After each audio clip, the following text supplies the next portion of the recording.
Let's get to Natalie Haddad for a current look at the power grid.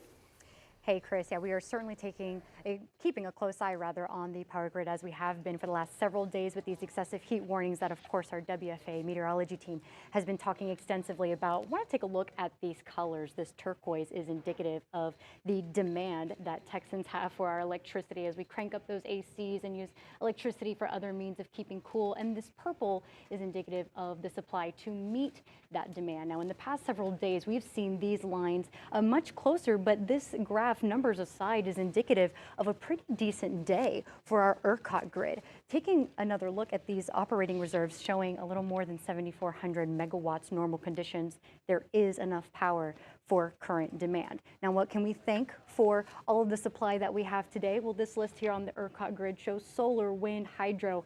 Today, we can thank in part, especially our solar. And what do we thank for our solar?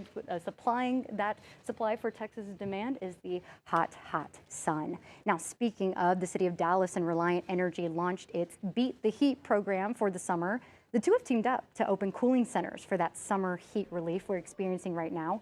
Those can be found at West Dallas Multipurpose Center and the Martin Luther King Jr. Community Center.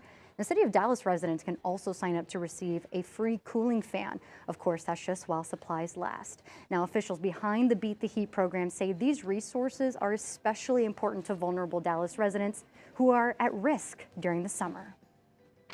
Elderly persons whom we serve, children who are here today, people with chronic medical conditions, persons taking certain medications, and people, of course, who work outside.